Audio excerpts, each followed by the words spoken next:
Teropong KLC, transparan dan terpercaya. Voice of the Voiceless.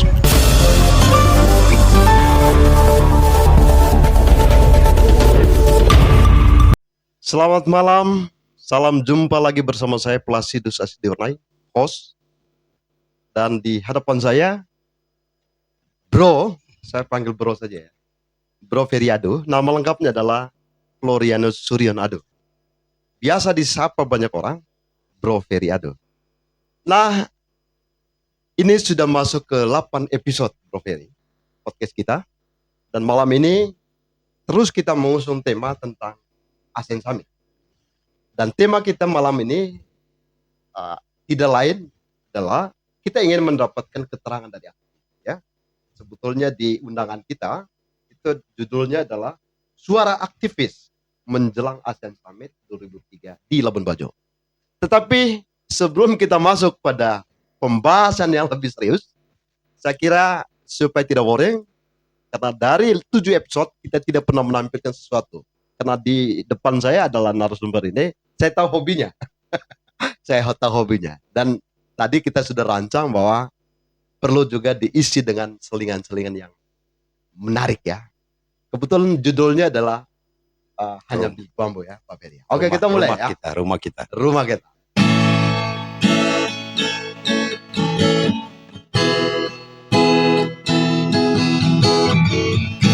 Yang milik bambu, pagar rumah kita tanpa anyeli, tanpa melati. Hanya bunga baku tumbuh di halaman. Memang semua itu milik kita. Memang semua itu milik kita. Haruskah kita beranjak ke kota yang penuh tanda tanya? Lebih baik di sini. Rumah kita sendiri. Segala nikmat dan anugerah yang kuasa, semuanya ada di sini. Semuanya Ada di Bajo. Nah, selamat malam Bro Ferry. Selamat malam Pak Placidus Asi sebagai direktur ya, pimpinan ya, Komodo Lawyers Club di Labuan Bajo, dan juga buat krunya yang saat ini sedang beraktivitas, khususnya kepada seluruh warga Kota Labuan Bajo dan di mana saja berada. Selamat malam buat semua. Luar biasa. Oke, Bro Ferry, saya tertarik sekali dengan topik Kongo ini. Memang saya sering mengamati dalam setiap pergerakan Pak Ferry di Labuan Bajo. Ketika dulu juga kita bersama, dan sampai detik ini identitas koboi, topi koboi ini masih melekat. Bahkan ada kuda pula. Oke, Bro Ferry ceritakan mengapa selalu memakai topi. Ya, selain ini ciri khas saya, topi ini juga adalah warisan orang tua saya. Jadi di mana saja saya berada ketika mengenakan ini, pertama dalam merek budaya itu harus ditampilkan. Kesantunan itu penting. Keras itu boleh, tapi santun. Ya kan? Ya gitu. Jadi kita boleh berada di tengah apa saja, di tengah badai apa saja. Ketika kita tenang untuk menghadapi, pasti akan kita melewati badai. Kita masuk pada konten kita, Pak Ferry. Lagi-lagi masih seputar ASEAN Summit. Pak Ferry adalah putra asli Labuan Bajo. Ya, setuju ya? Ya, siap. Karena betul orang lahir di sini, Ya. orang tua Ya, tinggal di tinggal sini, dan juga rumah juga di sini. Ya, Pak Ferry ya. Saya mau tanya, karena dari dua narasumber yang saya sudah podcast di sini dalam tema ASEAN Summit, baru hari ini, malam ini, saya menggali asli dari putra Labuan Bajo, dari masyarakat kota. Dan saya pikir Bro Ferry tepat untuk mewakili suara masyarakat kota. Pak Ferry, ini ASEAN Summit menghitung hari. Ya, betul. Menghitung hari, saya ingin mendapatkan keterangan dari Pak Ferry sebagai seorang putra masyarakat Labuan Bajo. Ya, apa yang Bro Ferry amati dari sisi kita sebagai tuan rumah? Perasaan maksudnya. Banggakah atau apa? Coba Pak Ferry terang. Ya, baik. Untuk mengawali rasa kegembiraan saya, saya selalu mengatakan bahwa apa yang dilakukan oleh sosok Presiden Jokowi itu tidak pernah kita bermimpi bahwa suatu saat Jokowi akan melihat kita yang ada di Manggarai Barat. Dan mulai dari sel Komodo dan beruntun beberapa kali, jadi itu sampai pada penentuan ya destinasi super prioritas, dan hari ini belum berapa lama jangka waktunya, akhirnya Labuan Bajo dari seluruh kabupaten di seluruh Indonesia dan bahkan provinsi ditunjuk oleh Pak Jokowi, dan beliau konsisten mulai dari wacana sampai akhirnya dipastikan bahwa Labuan Bajo sebagai tuan rumah. Apresiasi saya luar biasa. Ya. Itu pertama. Jadi ungkapan kegembiraan itu saya tujukan kepada Pak Jokowi, apresiasinya. Artinya apa yang dilakukan oleh pemerintah luar biasa. Sungguh dahsyat untuk Kabupaten Manggarai Barat. Selain bangga apa? Ya, selain bangga, saya juga melihat dari beberapa aspek. Aspek pertama adalah infrastruktur. Infrastruktur ini akan melahirkan sebuah multiplier, player effect. Ya, jadi ekonomi tanpa infrastruktur siap hampa. Nah, pemerintah pusat, ya, bersama pemerintah daerah berkolaborasi telah membangun infrastruktur yang ada. Nah, saya berharap kita semua jangan tidur, ya, jangan tidur, jangan menunggu. Ada filosofi tua mengatakan begini, ya, ketika pemerintah, di saat pemerintah responsif, red posisinya di mana? Kreativitas yang ditunggu. Sehingga filosofi yang selalu mengharapkan bahwa, yang mendengungkan bahwa kenapa kita jadi penonton. Pertanyaan itu bukan kepada pemerintah, tapi kita bertanya pada diri kita. Infrastruktur sudah ada, semua fasilitas sudah ada, apa yang kita mau buat? Apakah kita menunggu, ya kan? Menunggu rezeki itu jatuh, datang di tengah malam atau datang di kamar kita yang kita di saat kita sedang tidur? Tidak kan? Itu berarti kita diajak untuk keluar rumah, untuk melihat, melakukan sesuatu untuk daerah kita dan untuk kita sendiri. Oke. Ini kan kalau kita amati Pak Ferry, Pak Jokowi setelah membangun, tadi disinggung tentang infrastruktur ya. Telah membangun berbagai infrastruktur. Baik jalan maupun sampai ke pulau malah di Padar kalau tidak salah telah dibangun juga di sana. Bahkan sampai dengan terakhir itu adalah di Golomori. Nah, artinya Pak Jokowi membangun bukan tanpa alasan. Dan saya kepingin, nah ketika Bro Ferry sebagai aktivis melihat niat baik Pak Jokowi, bahkan saya bilang niat mulia. Nah, apa yang terjadi dalam perasaan Pak Ferry? Ya, tadi di awal ditanya tentang kan tadi respon saya gitu. Bangga ya, rumah. Ya. Nah, saya kepingin dapat respon ini pembangunan sudah dibuat. Cantik sekali Labuan Bajo ini. Perasaan Pak Ferry bagaimana? Ya, saya pikir ini ada filosofi RR Kartini dulu. Ya, walaupun itu tujuannya kepada dunia pendidikan, artinya sumber daya kita.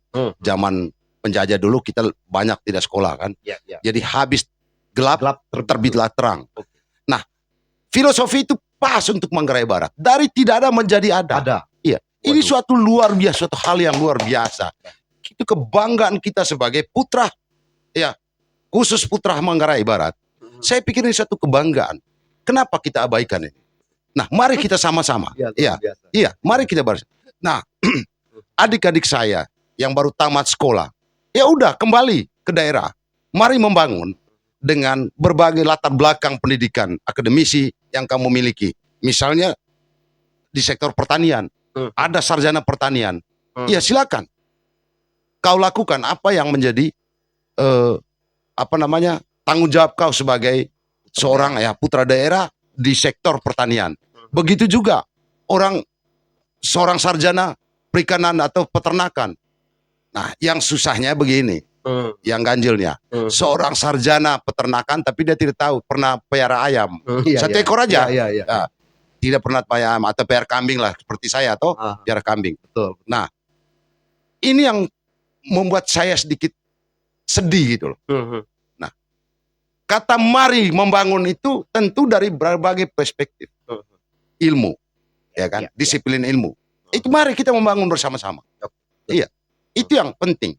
Kemudian pemerintah daerah ya diharapkan pada saat ini, ya, di saat infrastruktur dan kemudian investasi begitu banyak, saya berharap, sangat berharap, ya, kedepannya kita atau mulai hari ini pasca nanti ASEAN Summit, kita membuat sebuah kesepakatan MOU dengan seluruh ya pengusaha-pengusaha yang ada bahwa sekian loh persentase pekerja yang harus dipekerjakan, dan itu harus dinyatakan dan diawasi keputusan itu, sehingga para investor pengusaha tidak lari dari MOU yang sudah disepakati. Oke, tahan dulu Pak Ferry. Ini semakin hangat saja. Saya ingin mengorek ya dari kacamata aktivis, ya, karena kita tidak melihat perasaan yang dirasakan oleh Pak Ferry saat ini, yang kami amati, perasaan pemerintah itu loh. Nah, ketika infrastruktur atau kota ini tadi sudah dibangun Presiden, saya tidak pernah melihat ucapan atau keterangan yang mewakili Pemda ini untuk mengucapkan terima kasih loh Pak Jokowi.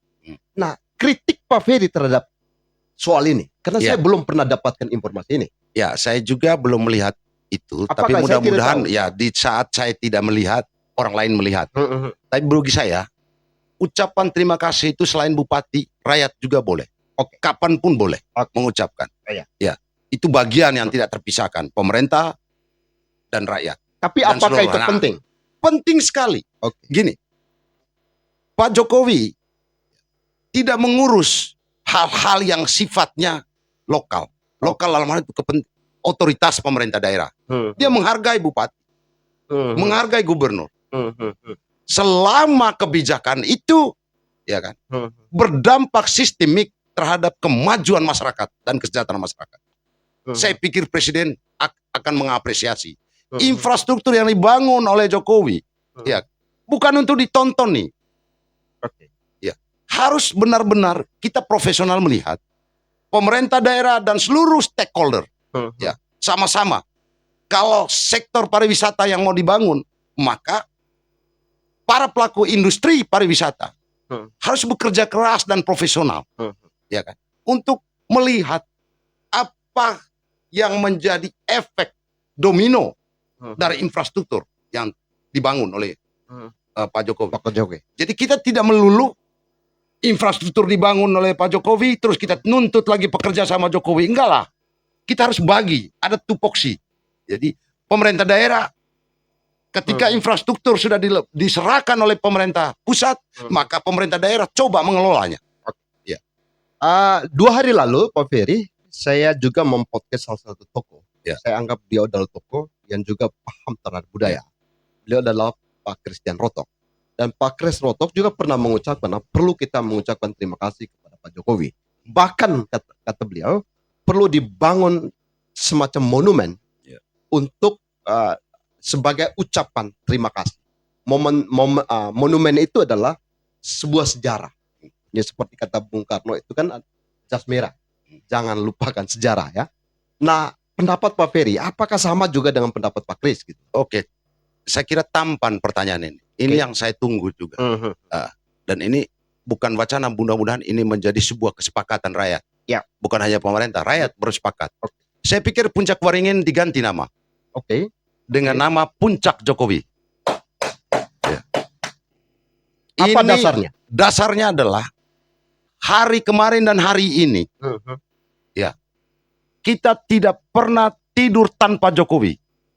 Bicara tentang Jokowi, bermimpi tentang Jokowi, mengigo tentang Jokowi. Karena apa yang sudah dibuat oleh Pak Jokowi luar biasa. Momentum ASEAN Summit itu bukan kehadiran para kepala desa, tetapi kepala negara dari Asia. Saya pikir momentum ini adalah sejarah yang sangat berharga. Artinya Pak Ferry, apakah ini harus datang dari kita sebagai tuan rumah? Saya pikir Pak Placidius, saya pikir keinginan ini harus didorong oleh masyarakat. Bersama Karena ketika kalau pemerintah yang mendominan, itu kepentingannya kalangan birokrat. Ya, orang bilang nanti makan puji kayak apa? Enggak. Nah, artinya kesepakatan. Kesepakatan rakyat. Saya mau mulai wacanakan ini. Ya, mudah-mudahan seluruh masyarakat Labuan Bajo bersepakat, tokoh agama, tokoh masyarakat, tokoh pemuda, semua elemen yang ada bersepakat. Puncak Waringin diganti nama menjadi Puncak Jokowi. Karena ada dasarnya. Karena dasarnya. Karena jejak dia tidak pernah akan terlupakan sampai kapanpun. Wah, luar biasa.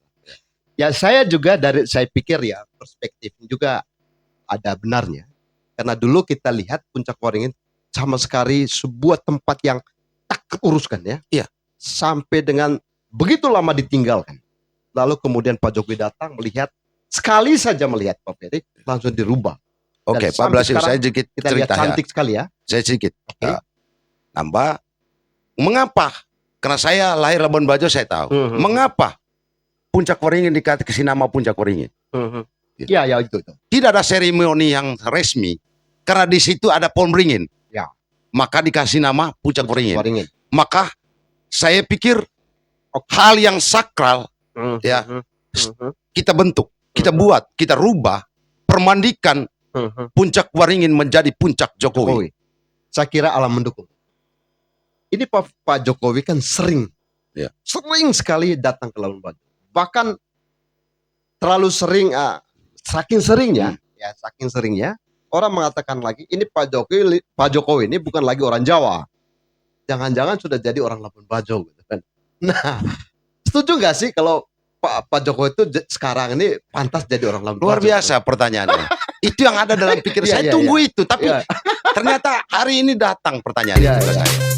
Saya justru menginginkan, ya kan, tokoh-tokoh masyarakat Labuan Bajo ini di acara itu nanti ASEAN Summit mengokohkan atau mentokohkan, mengangkat dan mempermandikan Jokowi sebagai anak sulung dari putra Manggarai Barat. Keren.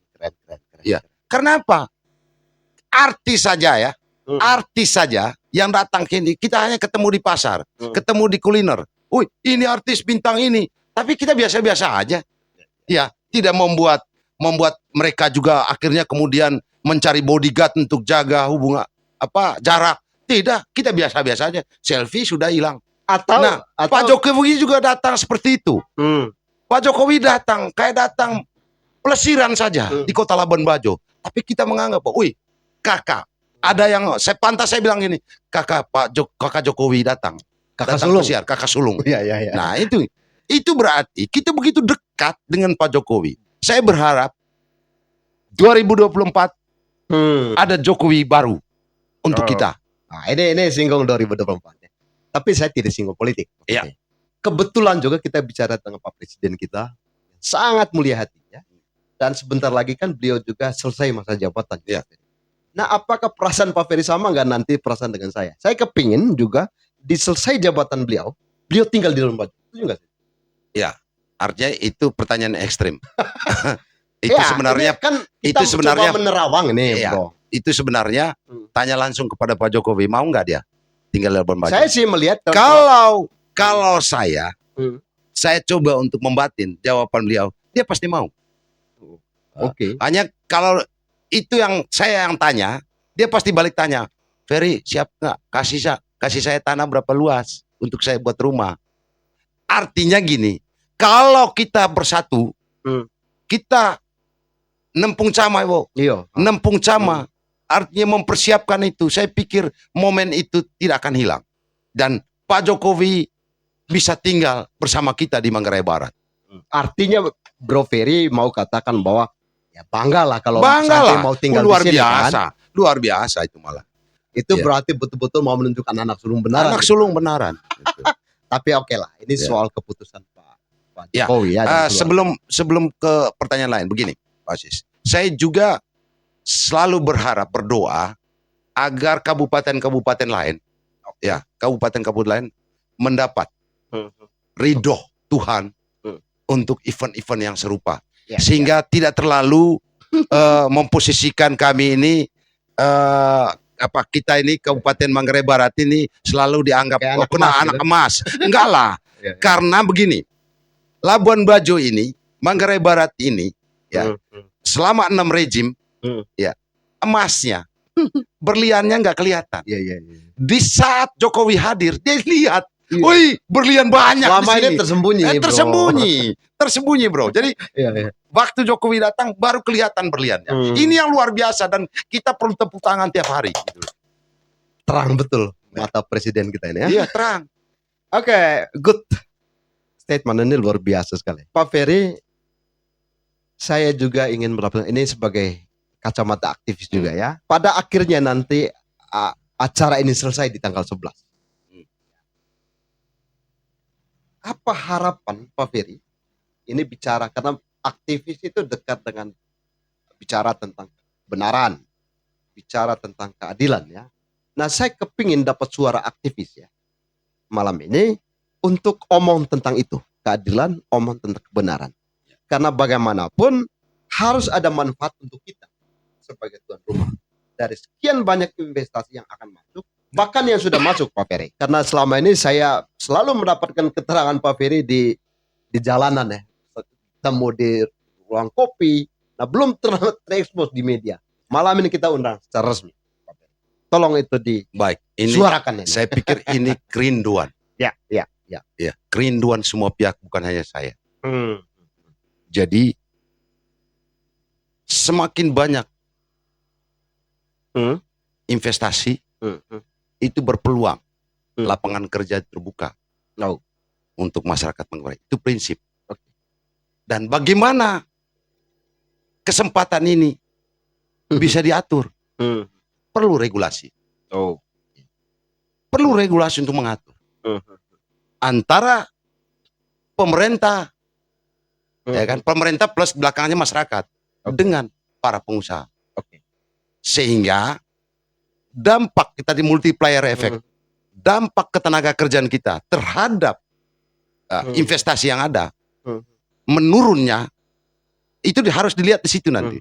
Menurunnya angka pengangguran intelektual di Kabupaten Manggarai Barat. Tapi kalau angka pengangguran bertambah atau stuck, berarti ada yang salah. Maka peran kita bicara tentang keadilan tadi bukan hanya milik pemerintah daerah, tapi milik kita. Atau bukan hanya milik investor. Atau milik investor. Ya, tetapi milik bersama. Dengan begitu sharing itu penting. Setelah sharing, maka dikukuhkan dalam sebuah perangkat aturan. Sehingga itu menjadi jaminan, sehingga tidak bisa keluar dari situ. Harus. Dari kacamata aktivis, ini bicara keadilan ya, agar terlegitimasi. Nah, apakah menurut Pak Ferry, kacamata aktivis nih ya, dari sisi keadilan lapangan pekerjaan tadi. Nah, ini kan soal kita. Kita sebagai tuan rumah, kita sebagai putra-putri daerah. Nah, yang Pak Ferry amati, apa memang selama ini ya, karena memang tidak ada perangkat aturan undang-undangnya kah, sehingga kemudian Pak Ferry bersuara lantang tentang keadilan ini. Iya, saya pikir ya. Hmm. Saya tidak melihat ada aturan atau regulasi di pemerintah daerah yang mengikat para investor. Belum. Seperti ada argumentasi bahwa 70% itu Iya, belum. orang daerah, 30% dan Belum ada. belum terukur. Ukurannya di mana? Enggak ada. Belum itu. Nah, itu harus ada. Ditandatangani oleh pemerintah daerah, diwakili rakyatnya, diwakili oleh lembaga DPR. Kemudian kita mengawasi. Kemudian kita coba hilangkan. Para investor coba hilangkan. Menyerap tenaga kerja dengan jaminan, ya kan? Ada jaminan uji kompetensi. Saya bilang maaf. Ini harus dipertimbangkan lagi. Begini. Daerah-daerah lain, pertanyaan, apakah daerah-daerah lain langsung maju begini? Betul. Enggak kan? Betul. Memulai dari awal. Itu artinya para investor juga atau pengusaha yang menyerap tenaga kerja lokal, ya kan? Uji kompetensi yang dimaksud itu, mereka direkrut lalu buat studi. Ada berapa perusahaan kok di sini hotel yang dia rekrut terus dibawa ke Bali ikut pelatihan, itulah kompetensi itu. Tapi kalau mau uji kompetensi tes di situ, nggak mungkin. Setuju nggak sih bahwa pengusaha-pengusaha lokal adalah juga investor gitu loh? Oh, kalau sebut, saya pikir kita juga investor loh. Iya, kita juga investor. Iya, banyak teman-teman yang sudah jadi bos di pekerjaannya sendiri. Nah, itu yang kita harap gitu loh. Selain kita uji, tadi kita masuk pada ruang uji kompetensi, rasanya ngapain sih kita buka uji-uji di tempat orang?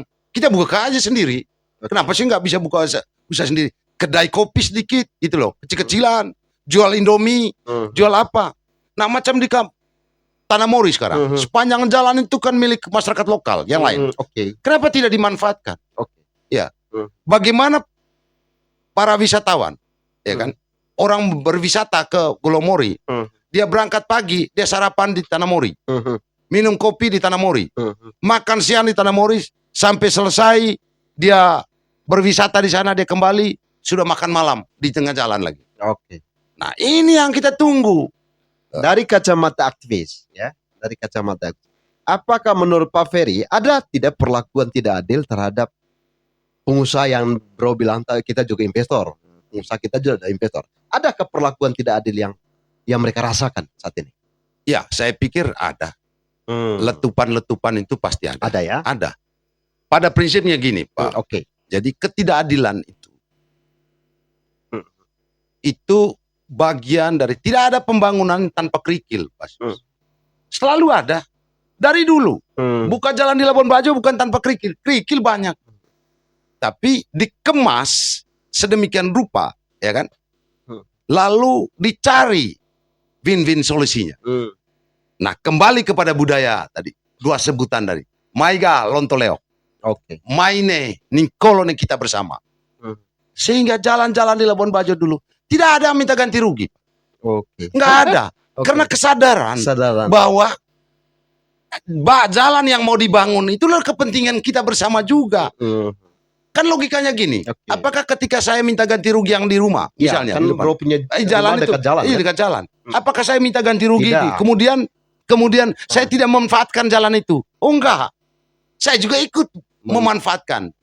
Nah, kalau yang dirasakan, ya kan, kalau yang dirasakan terlalu besar rugi yang luas lahan yang mau kita kasih tadi. Ya kan, dibanding yang lain-lain, ya kan, ada kesan ketidakadilan. Itu yang saya bilang, masuk pada ranah ceki tadi. Kalau pintu depannya sudah tertutup, kita ikut pintu belakang. Kepada siapa? Orang tua kita adalah pemerintah di daerah. Saya pikir bisa kok itu dilakukan tanpa harus kita begini. Saya kadang-kadang memimpin aksi, ya kan, apapun jenisnya. Kepada siapa yang mau kita lakukan aksi? Jadi memposisikan dia bukan lawan. Itu dulu. Ego, kebencian pribadi kita itu hilang dulu. Hancurkan dulu. Sehingga logika berpikir kita nyampe ke tujuannya. Ini contoh.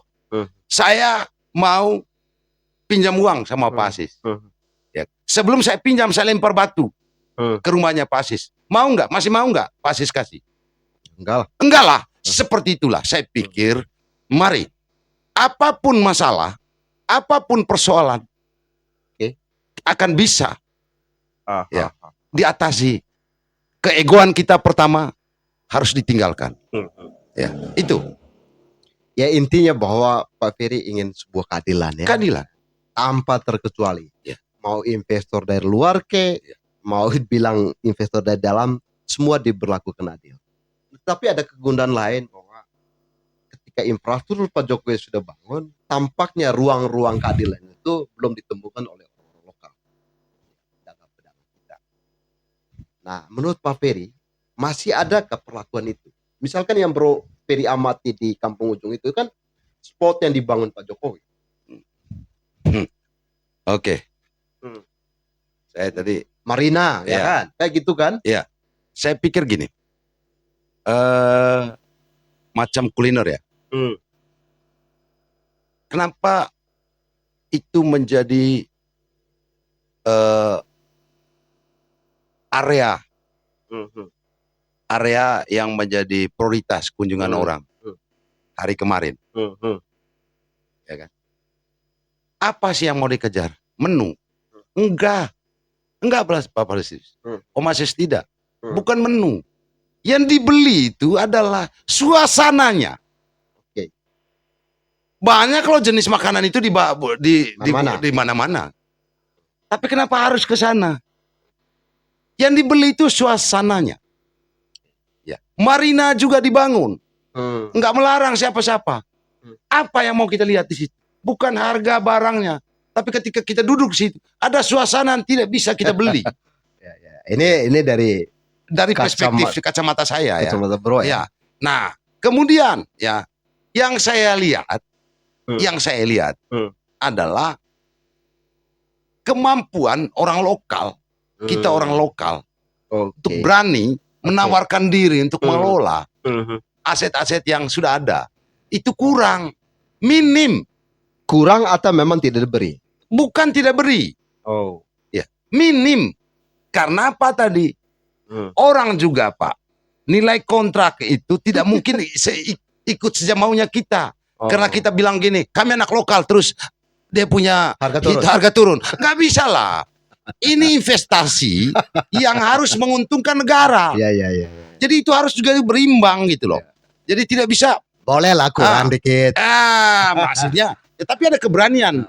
Terus kemudian dia konsisten. Jadi tidak sesaat. Ya, tekad mengata kevelige Pasis. Taduk tah. Jadi maunya langsung untung. Nggak bisa begitu. Artinya memang wajib ya untuk kita berkompetisi. Wajib itu. Jadi kalau di usaha itu harus kompetisi. Ingin maju dan ini sukses ya tidak ada pilihan ya, belajar untuk sukses dari orang yang sukses. Kan? Iya. Oke. Baik, ini kita di penghujung dialog. Ya. Ya, ini keterangan terakhir. Bahasa kerennya itu Pak Ferry closing statement. Ya. Silakan Pak Ferry 2 menit lah untuk menutup acara ini. Harapan Pak Ferry kita sebagai tuan rumah ini ke depannya ini. Oke. Saya menggunakan dua istilah tadi. Pertemuan kita di Labuan Bajo ini tidak habis di ASEAN Summit. Pertemuan kita ke depan semakin bertambah. Energi kita. Dengan berbagai banyak event. Terus kemudian dengan begitu maka saya berharap pemerintah daerah dan seluruh stakeholder duduk bersama. Ningkolo bersama. Pakai bahasa Bajo ya. Ningkolo bersama. Coba bahasa Bajo dulu, Bajo dulu. Ya, maunya apa? Gitu. Jadi gini, kepangge kita. Ya. Oh, keren. Ini ane jalan. Oke. Ya, ini ane jalan tol. Artinya? Labonga ini ya Pak Jokowi. Bunan na jalan. Kita nggak porema tanamori. Oh. Artinya gini. Kita kemana-mana sekarang sudah ketemu namanya jalan tol. Oke. Ya. Kalau Pak Jokowi tidak respon kepada kita, ya kan? Sampai hari ini kita tetap gelap. Oh. Luar biasa. Iya. Good. Iya, itu bahasa bajonya. Oke. Labo betiru kalau begitu, aine sesurang kita. Terima kasih Pak Jokowi. Kalau begitu apa yang mau kita nyapa kepada Pak Jokowi? Terima kasih. Itu tadi bahasanya. Bahasa bajo. Tak terbatas. Tak terbatas. Terhingga. Iya. Oke, terima kasih. Demikianlah dialog malam ini bersama aktivis Suryan Flueranus, ya, dipanggil Pak Ferry, yang sudah berkenan hadir di Room Podcast Komodo Club. Sampai jumpa di lain kesempatan. Tapi sebelum terakhir, kita tutup dengan satu lagu. Panggung Sandiwara.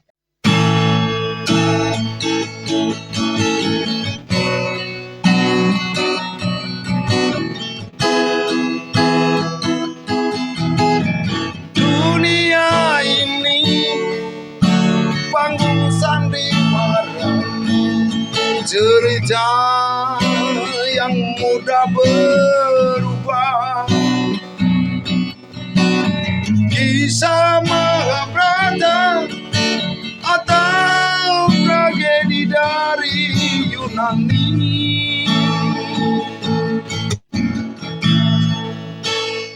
Setiap kita dapat satu peranan yang harus kita mainkan. Ada peran wajar dan ada peran berpura-pura. Mengapa kita bersandiwara? Mengapa kita bersandiwara? Mengapa kita bersandiwara?